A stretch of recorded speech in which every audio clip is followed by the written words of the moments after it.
The second part for the collaboration with Evangelion is finally here, so let's talk a little bit about the first impressions on the new Asuka, how I'm feeling right now about her, if I would recommend pulling or not, and overall first test running her versus the other win DPSs. As usual, hello the internet, welcome back to the Waifus, I'm Sefhi, your favorite gambling addict. Today, Asuka first impressions. This is the first character I had to ticket in a while. I don't like ticketing characters unless it's like a limited or a pilgrim or something that, you know, it's gonna take a long ass time to get, or you might never be able to get it. I did like a couple multis, got unlucky, I was like, okay, we ticket, all good, no problem. So, first character I ticket in a while, how are we feeling right now about her? Good DPS? I would not pull unless you are pulling both characters, Rei and Asuka. Asuka on her own, it's already the second best win DPS. Now, this wasn't something hard to achieve. Like, this is not something hard to achieve because your competitors is SBS. You are not being better than SBS unless it's like a new pilgrim, right? And then you have the Sakura, Mana, guilty if you want to consider her one, and that's it. There is like nothing else you are competing with, nor is a support, right? So when we talk about that, it's not hard to become the second best win DPS. Now, she is a lot better than these options, but to be fair, Mana, we are seeing her as a buffer rather than a DPS, and Sakura was good when we got her in summer. But because we had literally nothing else. Now, she's not a bad character by any means, and look at this, beautiful, right?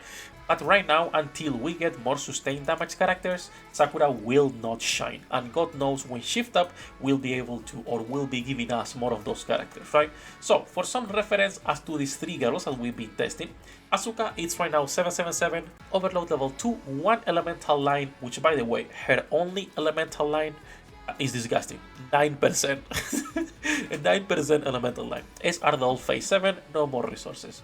Sakura 777, Overload level 5, 2 elemental, 1 attack, SR doll phase 0, and Mana is a 7-10-7, Overload level 4, 4 elemental lines, SR doll phase 10. Now, that said, right?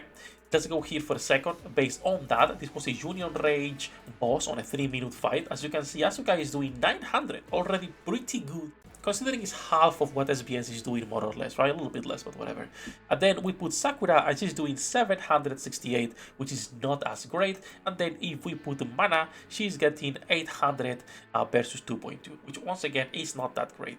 So we are seeing that she is already with way less investment, even on her skills, on the elemental lines that she got, because it's 1 elemental line versus 2 plus 1 attack versus 4 elemental lines, right? That's a big difference on elemental damage, and she's already being better than all of those girls. If you get her with multiple elemental lines, she's going to be a lot better, and she's going to be not catching up to SBS, but doing really good. Now, when we get Rei, this damage should be going even higher, because this is the abnormal duo. They need to be paired together in order to fully take advantage of their moves and everything going on for the annihilation state and the attack state on Rei, right? They have they're both weird states. Now, when it comes to the skills and the cube, it's a little bit weird. If you get enough max ammo, as usual, and someone doing reload speed, you want to go Bastion. But I've been using Resilience and getting overall better scores. I rerun everything multiple times on Resilience and Bastion, and for me I'm getting better results on Resilience just because I was running Grave, so no crown for reload speed, and because I don't have enough ammo. I just don't have enough ammunition to keep shooting forever, and then she takes 2 seconds to reload, and it's a pain in the ass. So I've been running her with Resilience, got a little bit better damage overall. It's not like a noticeable difference in the sense of it's gonna be a 20-30% increase. No, it was literally 910 million versus 930, things like that, right? So like 10 to 30 million difference depending on the battle.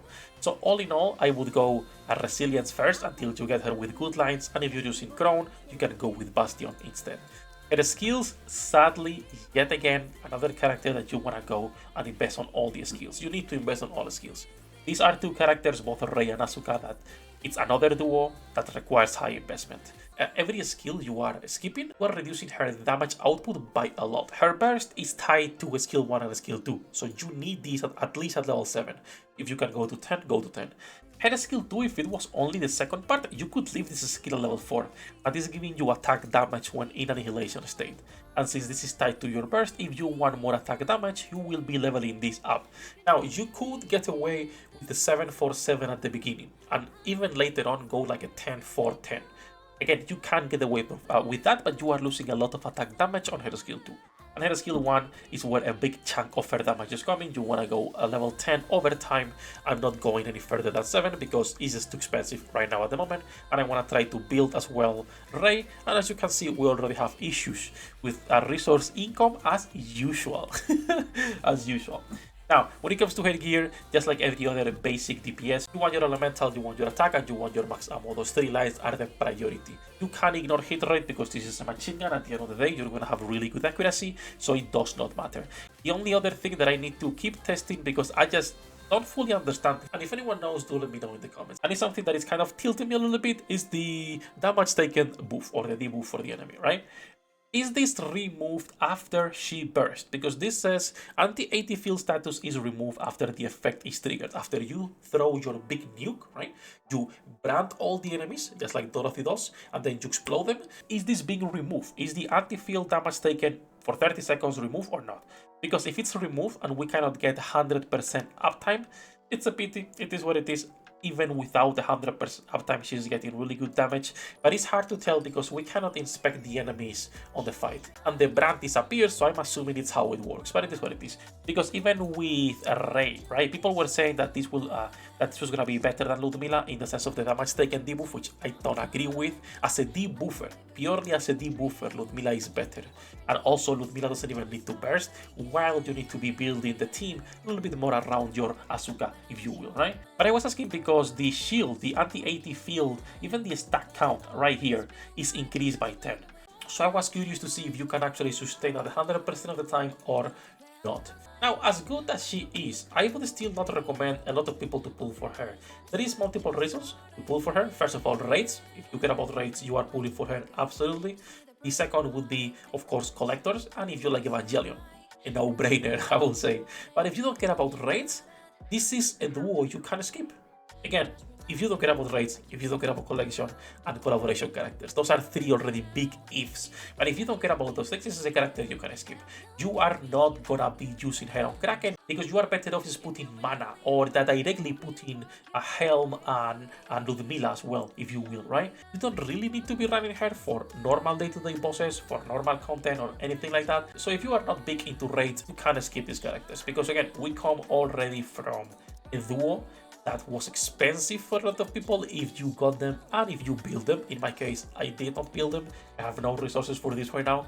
This is what it is. It will take a few months until I can build them. Come from one duo to the other, and the next character is looking amazing as well. If you guys saw her, it's a girl. So, you know, a big girl. That said, pretty happy with her damage because on the preview, her kit was not looking as impressive, but when we got to test, it's actually pretty good. She is actually the second best winning DPS we have right now. All that jumping aside, though, that's gonna be for the first impressions on Asuka. Good character that a lot of people will be able to skip and not feel bad about it. I will be making a video tomorrow going over what Asuka is better to pull and on what situations you should be pulling for one or the other, but that's gonna be for this video. As usual, thank you all bosses for coming by. We're gonna be live later playing a few new gachas, so drop by, say hello, links in the description. Good luck with your pull, the internet. I'll see you in the next one. 役立たずは楽園から追放するのみ。ブランとノワールのショータイムです。天地万物を切るとはこういうことだ。